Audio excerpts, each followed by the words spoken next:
Ինձ համար օրվա խորհուրդը հետևյալն է, որ քանի որ ունեցել ենք հաղթանակներ, դա նշանակում է, որ կարող ենք ելի ունենալ հաղթանակներ։ Քանի որ ունեցել ենք հաղթանակներ, դա նշանակում է, որ չի կարելի հաղթանակներ ունեցած ժողովրդին դեմոտիվացնել։ Վերջին տարիներին Հայաստանում մեր իշխանությունները զբաղված են մեկ բանով, օգտագործելով ադրբեջանական թեզերը, մեզ, մեր սերունդներին, ավելի երիտասարդ սերունդներին անդադար դեմոտիվացնել, որ մեր մոտ չի ստացվի, մենք սխալ ենք եղել եւ այլն եւ այլն։ Ես ուզում եմ նաեւ հղում տամ Կարպիս Փաշոյանին, ով ասում է պատերազմում պարտվելը չի նշանակում, որ մենք սխալ էինք։ Նայեք, պատերազմում պարտվելը չի նշանակում, որ մենք սխալ էինք։ Մենք սխալ չէինք։ Դա շատ կարևոր հանգամանք է։ Մեզ հիմա պատմությունը ռևիզիայի ենթարկելու միջոցով ուզում են համոզել, որ մենք սխալ էինք։ Հիմա ես օրինակ բերեմ։ Պատկերացնենք 81 տարի առաջ մեր պապերը պարտվում էին ֆաշիզմին։ Ինչ մեր պապերին համոզելու էին, որ ֆաշիզմը ճիշտ է։ Մեր պապերը հաղթել են ֆաշիզմին եւ հաղթանակն ու ճիշտը համատեղվել է։ Մեր պարագայում մի անգամ նենց է ստացվել, որ ճիշտը պարտվել է։ Բայց պարտություն չի նշանակում, որ մենք սխալ էինք։ Եվ սերունդներին դաստիարակել պատմությունը ռևիզիայի ենթարկել այն մտքով, որ դե պարտվել ենք, որովհետև մենք դրա համար, որ մենք սխալ ենք։ Չէ։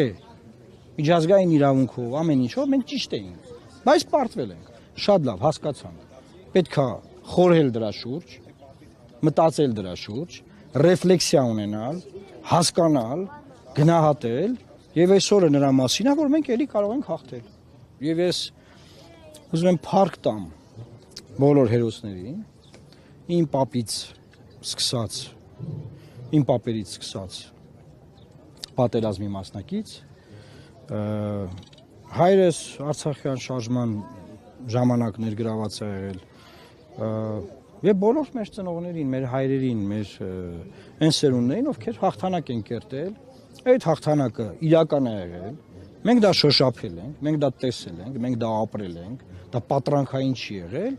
հետո եղել է պատերազմ, մի անգամ էլ պարտվել ենք, հասկացում։ Բայց էլի կհաղթենք։ Այո, էլի մեր ազգը էլի կարող է հաղթել։ Ու ես ձեզ ասեմ, էլի հաղթելու է։ Ռեմոնտադա լինելու է, հասկանում եք։ Այսինքն, այս խոսակցությունը, այս բանը, այդ ում տղաների արյանքն ու բան, դրա հասկանում եք, հաղթանակը նաև դիվանագիտական դաշտում կա, հաղթանակը կա ֆուտբոլում, հաղթանակը կա արվեստում, հաղթանակը կա գիտության մեջ։ Դուք հասկանում եք, ամեն տեղ կարող է լինել հաղթանակ։ Եվ հիմա չի կարելի հաղթանակը միայն վերագրել պատերազմին ու արյանը։ Մի ազգ, որը ատոմակայան է կառուցել, մի ազգ, որը որ այսքան բան է ստեղծել, նաև այո պատերազմում հաղթանակ ստեղծել, էլի կարող է հաղթել եւ հաղթելու է։ Մարուկյան, որ դեպքում է տերորի հաղթելու, Մարուկյան, դու օրինակ դուք որ գաք իշխանության, որ դեպքում ենք հաղթելու։ Մենք որ գանք իշխանության առաջինը դիվանագիտական դաշտում հաստատ հաղթելու է։ Մնացած պարագաներում ես ուզում եմ ասել։ Ես չեմ խոսում իմ մասին։ Ես չեմ ուզում այդ քաղաքական էգոիզմը բերեմ այստեղ։ Ես խոսում եմ մեր ազգի մասին, որ մեր ազգը հաղթել է եւ հաղթելու է, էլի է հաղթելու։ Ես ձեզ հավատացնում եմ, մեր ազգը էլի կարող է հաղթել եւ հաղթելու է։ Պետք է հավատալ դրան, պետք է այդ ուղղությամբ աշխատել բոլոր ոլորտներում։ Ասեցի հավատալ դրան եւ աշխատել բոլոր ոլորտներում։ Անհուսությունը դա մեղք է։ Ամենածանր մեղքերից մեկն է անհուսությունը։ Ինչ նշանակում ոնց կարելի է հույս ունենալ։ Իսկ ոնց կարելի է հույս չունենալ։ Հայ-ռուսական հարաբերությունում ճգնաժամ է, ես կարծում եմ։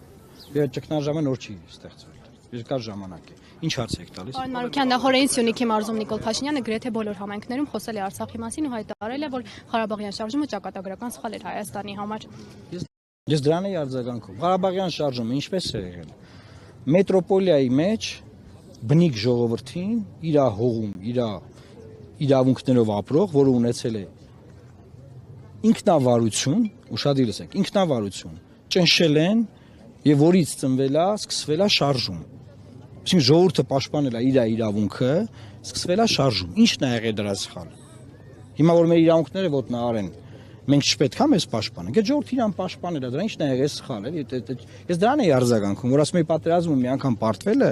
չի կարելի դարձնել, որ մենք սխալ ենք եղել ազգովի վերջին 35 տարում, չգիտեմ, դրանից առաջ, ցեղասպանության ժամանակ, որ լսեք անդադար մենք սխալ ենք։ Եթե իրաց լսեք, դա դեմոտիվացնում է մեր ազգին, որովհետև նախ սուտ է, որ մենք սխալ ենք եղել, մեկ, եւ երկրորդը, ոչ միայն ճիշտ ենք եղել, այլ նաեւ հիմա էլ ենք ճիշտ։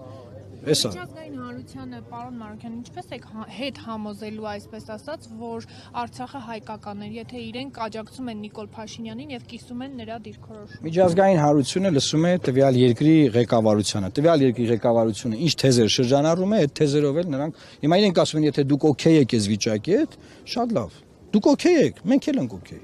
Հիմա պետք է ասում եք Ամերիկայում մեկը նստած մտածում է հայերը որտեղ կան, թե չկան։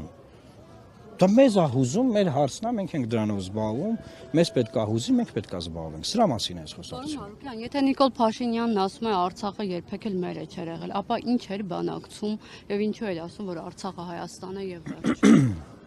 Այս արձագանքեցի։ Դա նրա մասին է, որ մենք սխալ ենք եղել, ասում եմ, մենք սխալ չենք եղել։ Որ Արցախը մեր է չի եղել, հայ 150,000 մարդ ոնց էր ապրում այնտեղ։ Պարոն Մարուկյան, ասացիք ճգնաժամի։ Ոնց էին գնում Արցախ, ոնց էին գնում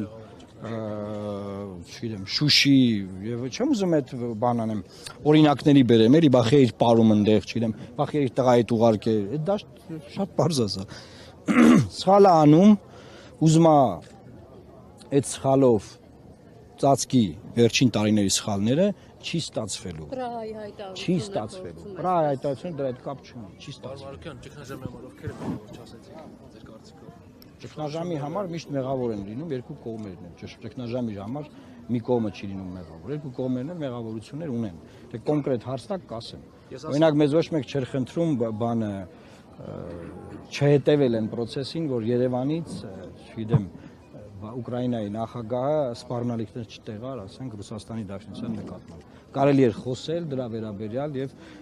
ուշադրություն դարձնել այդ հանգամանքին, որ մարդը հասկանա ինքը որտեղի որ երկրի մայրաքաղաքում է գտնվում օրինակ։ Իսկ երբ որ դեսպանին կանչում են ԱԳՆ եւ բողոքն են արտահայտում, դա դիվանագիտական պրոտոկոլ է, եթե խնդիր կա պետությունների միջև դեսպանին անպայման պետք է կանչել եւ տեղեկացնել ձեր դեսպանին։ կարծիքով իշխանությունները կարողացել են անհրաժեշտ բարձաբանումներ տալ ռուսական Ես չգիտեմ։ բավարարել է դա։ Ես չեմ կարող գաղտնի process-ի մասին կարծիք ասել։ Ես չեմ տեսել այդ պրոտոկոլը, էլի։ Ես այդ պրոտոկոլը չեմ տեսել։ Որ տեսնեմ, կիմանամ ինչ են խոսել, ինչ են ասել, կարող եմ մեկնաբանել։